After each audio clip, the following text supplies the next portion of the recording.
मित्रांनो, मराठी व्याकरणामध्ये विचारला जाणारा सगळ्यात महत्त्वाचा प्रश्न तो म्हणजे शब्दसिद्धी, जो की आज आपण 10 मिनिटात कव्हर करण्याचा प्रयत्न करणार आहोत. खरं तर व्याकरणासाठी एक नवीन सीरीज मी लॉन्च करणार आहे, ज्यामध्ये तुम्हाला प्रत्येक घटक जो आहे व्याकरणामधला तर तो 10 मिनिटाच्या आत पाहायला मिळेल. सगळ्यात पहिली गोष्ट म्हणजे व्याकरण या विभागामध्ये काय काय विचारलं जातं. कारण सगळ्यात मोठं वेटेज जे आहे 10वीच्या पेपरमध्ये मराठी व्याकरणामधलं, तर ते व्याकरणाचं वेटेज सगळ्यात जास्त आहे पूर्ण पेपरमध्ये.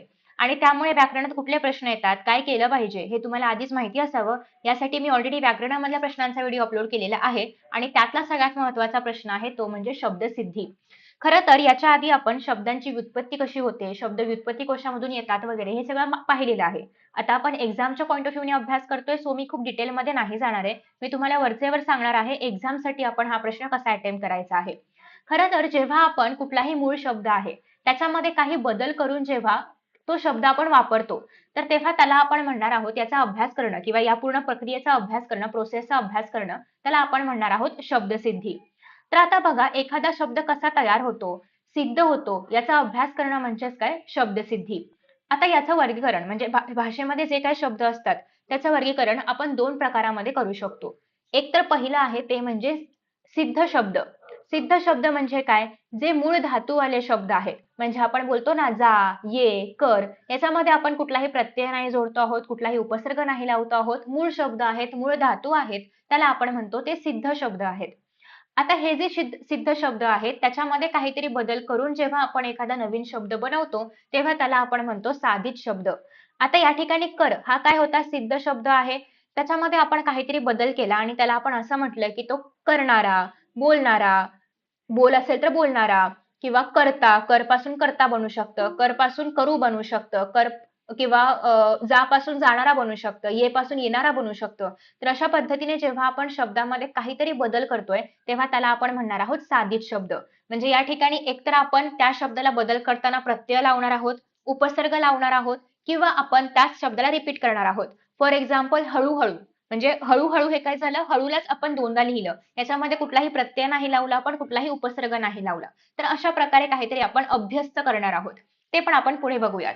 सो बेसिकली आय होप की तुम्हाला प्रत्यय त्यासोबतच उपसर्ग यांमधला फरक माहिती आहे. प्रत्यय लिहायचंय मला इथे. हा. सो बेसिकली प्रत्यय म्हणजे काय? तर एखाद्या शब्दाच्या मागे जेव्हा आपण काहीतरी जोडतो. फॉर एक्झाम्पल घरदार. आता घर हा एक शब्द आहे. त्याच्या मागे मी काय जोडलं? दार जोडलं. जमीनदार. जमीन एक शब्द आहे. त्याच्या मागे मी काय जोडलं? दार जोडलं. याला आपण काय म्हणतो? प्रत्यय जोडणं. ठीक आहे? म्हणजे घर हा एक शब्द होताच, पण दार जोडल्यामुळे त्याच्यापासून नवीन शब्द बनला आणि दार काय आहे? प्रत्यय. म्हणजे शब्दाच्या शेवटी जे आपण जोडतो त्याला आपण म्हणणार आहोत प्रत्यय. हेच जर मी आता शब्दाच्या पुढे काहीतरी जोडलं असतं. जबाबदार हा एक शब्द आहे. मी जर बेजबाबदार म्हटलं तर याचा अर्थ काय? मी सुरुवातीला काहीतरी जोडते, सो त्याला आपण काय म्हणतो? उपसर्ग. ठीक आहे?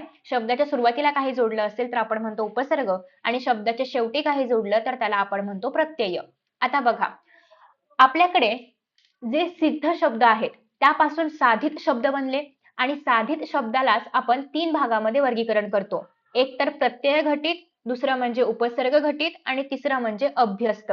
बघा, उपसर्ग घटित त्याला आपण म्हणतो, प्रत्यय घटित म्हणतो आणि तिसरं म्हणजे एक मिनिट स्लाइड लोड होते आणि तिसरं म्हणजे काय असतं? अभ्यस्त. ठीक आहे? सो आता याच्यामध्ये तिघांमध्ये फरक काय आहे? तर आता आपण जे आपले सिद्ध शब्द आहेत त्यापासून साधित शब्द कसं बनतात ते बघितलं. साधित शब्दामध्ये जर त्या शब्दाला उपसर्ग जोडला असेल किंवा सुरुवातीला काही जोडलं असेल आपण त्याला म्हणणार उपसर्ग घटित शब्द.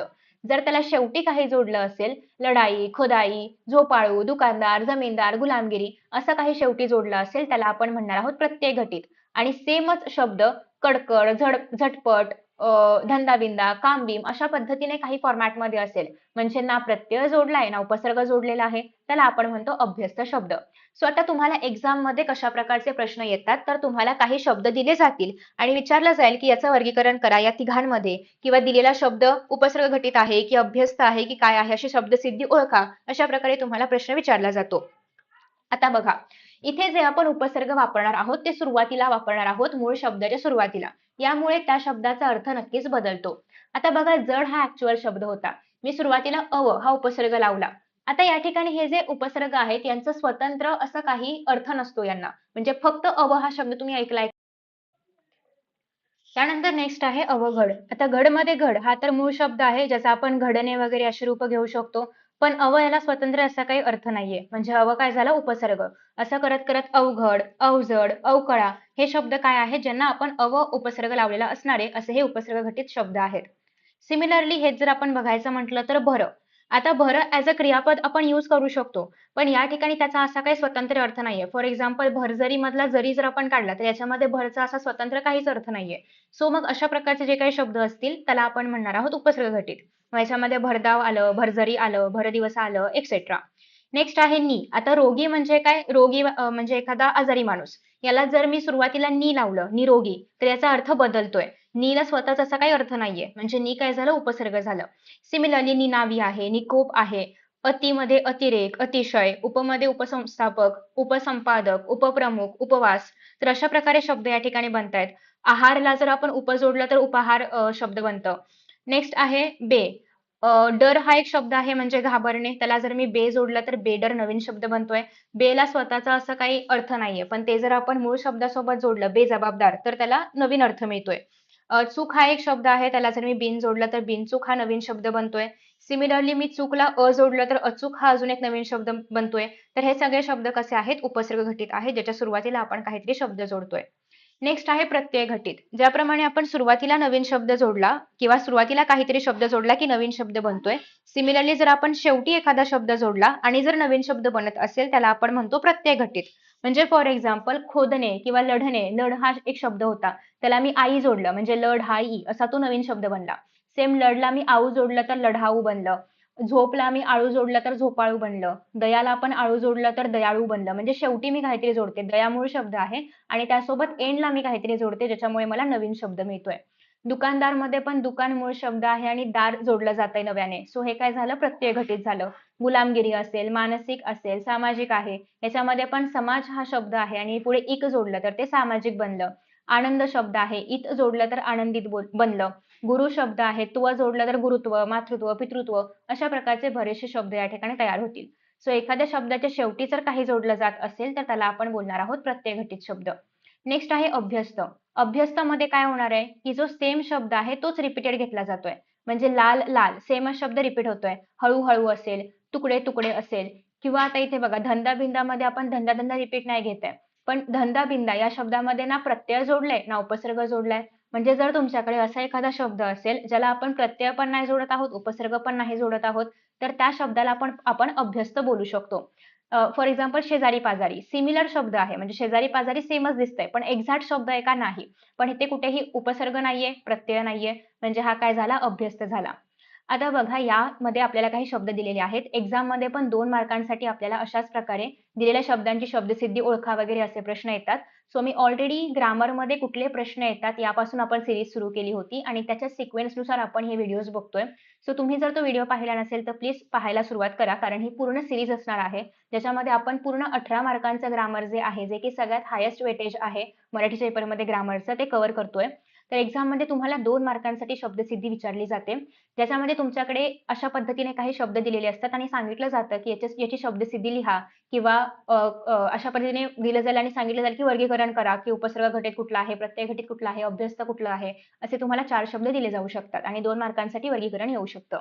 आता बघा इनामदारमध्ये इनाम शब्द आहे, दार शेवटी जोडले. आता मी ना माझ्या कन्व्हिनियन्ससाठी काय करते, या ठिकाणी उपसर्ग घटितला यू लिहिते, प्रत्यय घटितला पी लिहिते आणि अभ्यस्ताला ए लिहिते. अर्थात इंग्लिश लिहायला थोडंफार इझी पडेल मला स्क्रीनवरती म्हणून मी यूपीए लिहिलंय. बाकी तुम्ही मराठीमध्ये लिहिणार आहात ऑफकोर्स आणि तुम्हाला एक्झाममध्ये लिहिताना पूर्ण शब्द लिहायचे आणि जर तुम्हाला वर्गीकरण करायला सांगितलं असेल तर हे 3 कॉलम्स ड्रॉ करून त्याच्यामध्ये तुम्हाला जे शब्द आहेत तर ते त्या टायटलच्या खाली लिहायचंय. इनामदारमध्ये दार प्रत्यय जोडलाय, इनाम मूळ शब्द होता, सो हे काय येणार आहे? प्रत्यय घटित. धारदारमध्ये पण दार प्रत्यय जोडलाय त्याच्यामुळे प्रत्यय घटित. धार मूळ शब्द होता. गल्लोगल्लीमध्ये बघा ना प्रत्यय आहे ना उपसर्ग आहे, सेम शब्द रिपीट होतोय, सो हे काय झालं? अभ्यस्त. घमघम मध्ये पण सेम शब्द रिपीट होतोय, अभ्यस्त. चूक मूळ शब्द आहे आणि सुरुवातीला मी जोडलं म्हणजे काय आलं? उपसर्ग जोडला ना, सो उपसर्ग घटित. हुबेहूब मध्ये सेम शब्द रिपीट होतोय, ना प्रत्यय आहे ना उपसर्ग आहे म्हणजे अभ्यस्त. आंबट चिंबट अभ्यस्त सेम शब्द रिपीट होते थोडंसं चेंजेस करून. मुलूक मूळ शब्द आहे, गिरी अटॅच केलं सो प्रत्यय घटित. धबाधब मध्ये पण ना प्रत्यय ना उपसर्ग आहे, सेमच शब्द म्हणजे थोडासा मॉडिफाय करून रिपीट होतोय, सो हे काय झालं? अभ्यस्त. शिष्टाईमध्ये शिष्ट हा मूळ शब्द होता, शेवटी आई जोडले म्हणजे प्रत्यय घटित. अनाकलनीय. आकलनीय हा मूळ शब्द आहे. सुरुवातीला अना जोडलं गेलेलं आहे. म्हणजे हे काय झालं? उपसर्ग घटित. अना सुरुवातीला जोडलं गेलंय. हुरहुरमध्ये सेम शब्द रिपीट आहे अभ्यस्त. हिरवा हिरवामध्ये पण सेम शब्द अभ्यस्त. मधून मधून अभ्यस्त. रस्तो-रस्तीमध्ये पण बघा ऑलमोस्ट सेम शब्द रिपीट आहे. नाव प्रत्यय नाव उपसर्ग त्याच्यामुळे अभ्यस्त. दांडगाईमध्ये दांडगा हा मूळ शब्द आहे. शेवटी आई जोडले त्याच्यामुळे प्रत्यय घटित. उपहारमध्ये आहार मूळ शब्द आहे. सुरुवातीला उप जोडले गेले त्याच्यामुळे उपसर्ग घटित. तिळतीळमध्ये बघा सेम शब्द रिपीट आहे अभ्यस्त. शिलाईमध्ये शेवटी आई जोडलेला आहे त्याच्यामुळे हे काय येणार आहे प्रत्यय घटित. लुटूपुटू काय आहे अभ्यस्त आहे. आता हे जे शेवटचे काही शब्द आहेत हे तुम्हाला आयडेंटिफाय करायचे. हे तुमच्यासाठी होमवर्क कारण इझी आहे खूप. सो आता बघा काय जोडलेलं आहे. जर शेवटी काही जोडलं असेल तर ते असणार आहे प्रत्यय घटित. सुरुवातीला काही लिहिलं असेल तर ते असणार आहे उपसर्ग घटित आणि सेमच शब्द रिपीट होत असेल तर ते असणार आहे अभ्यस्त. सो या चौघांचे आन्सर तुम्ही मला खाली कमेंट बॉक्समध्ये देणार आहात. बघू कोण फास्ट आणि बरोबर आन्सर देते. सो आय होप की तुम्हाला हा व्हिडिओ आवडला असेल. अशाच प्रकारे नेक्स्ट तुम्हाला कोणत्या विषयावरती व्हिडिओ हवा आहे आणि कोणतं तुम्हाला सेक्शन असं वाटते की जो 10 मिनिटात पूर्ण करावा मी ते मला नक्की खाली कमेंट बॉक्समध्ये सांगा. Thank you so much for watching and see you in the next session. Bye bye.